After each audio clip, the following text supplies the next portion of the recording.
1986 रोजी झालेल्या कन्नड सक्ती विरोधी आंदोलनाला जे हुतात्मे झाले त्या हुतात्म्यांना अभिवादन करण्यासाठी आदरांजली वाहण्यासाठी जमलेलो आहोत।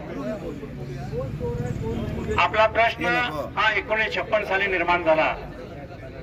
या देशामध्ये स्वातंत्र्य मिळाल्यानंतर या देशाचा कारभार कसा चालावा याच्याबद्दल बाबासाहेब आंबेडकरांनी घटना लिहिली आणि घटनेमध्ये नमूद केल्याप्रमाणे सर्वसामान्य जनतेला या कारभारामध्ये सहभागी होता यावा यासाठी भाषावर बांध रचना करण्यात आली।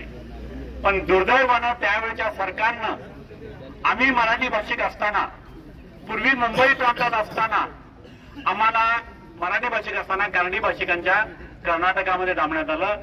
तिथपासून आमच्यावरती अन्याय सुरू झाला। सुरुवातीला मुंबई ही सुद्धा द्विभाषिक करून गुजरात आणि मुंबई एक करण्यात आली होती। पण 1956 साली जे आंदोलन झालं त्या आंदोलनामध्ये 105 हुतात्मे झाले आणि ते 105 हुतात्म्यामध्ये पहिले 5 हुतात्मे हे बेळगावचे। हे आज महाराष्ट्र विसरलेला आहे।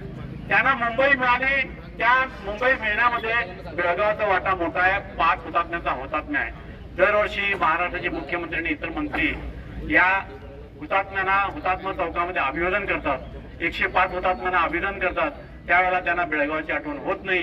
हे फार मोठं दुर्दैव आहे आणि त्यामुळे गेले 67 वर्ष ज्या महाराष्ट्राकडे आम्ही आशा देऊन पाहत आहोत की हा प्रश्न सोडून घेण्यासाठी महाराष्ट्रानं लिडिंग घ्यावं, ते आज होत नाही आहे। हे फार मोठं दुर्दैव आहे आणि त्या अशा प्रकारच्या निराशाजनक वातावरणामुळे आपल्यातील सुद्धा संघटना ही थोडीशी म्हणण्यापेक्षा बरीचशी आता निष्क्रिय होत चाललेली आहे म्हणत चुकीचं होणार नाही। हे जर परत आपल्याला मजबूती आणायची असेल तर आपापल्या घटक समित्यांच्या विभागवार म्हणण्यापेक्षा व्यापक बैठकी घेऊन त्यामध्ये नवीन कार्यकर्त्यांना संधी देण्याबद्दल आज जे या ठिकाणी विचार मांडण्यात आले त्याप्रमाणे बेळगाव तालुका महाराष्ट्र एकीकरण समितीची बैठक येत्या 15 जूनच्या व्यापक बैठक एका 15 जूनच्या आत घेण्यात येईल आणि त्याप्रमाणे बेळगाव तालुका महाराष्ट्र एकीकरण समितीची संघटना मजबूत करण्यासाठी आपण सर्वांनी त्या ठिकाणी यावं। बऱ्याच वेळा काय होतंय, आम्ही बैठक बोलवतो, बैठकीला कार्यकर्ते देत नाहीत, विचार मांडत नाहीत आणि नंतर त्यांच्या गावाला त्या कामासाठी गेल्यानंतर तिथं म्हणतात की असं व्हायला पाहिजे तसं व्हायला पाहिजे। असं होता कामा नये।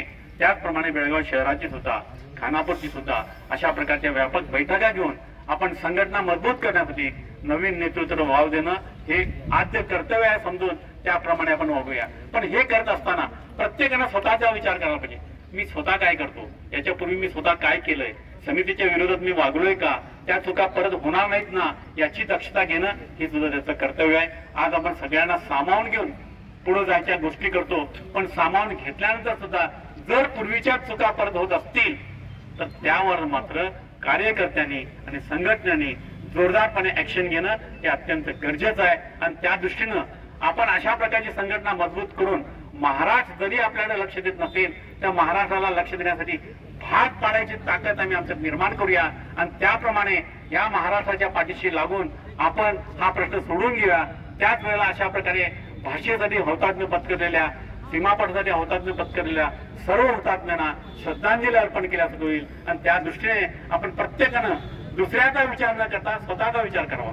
मी स्वतः काय करायला लागलोय, मी स्वतः समितीचे तारक वागालोय की मारक वागालोय याचा विचार करून याच्या पुढे आपण संघटनेत काम करूया आणि त्याप्रमाणे संघटना मजबूत करून प्रश्न सोडून घेऊया। तीच खरी श्रद्धांजली ही या हुतात्म्यांना दिल्यासारखी होईल आणि त्याप्रमाणे आपण वागूया एवढंच मी या ठिकाणी सांगतो आणि थांबतो। जय हिंद, जय महाराष्ट्र।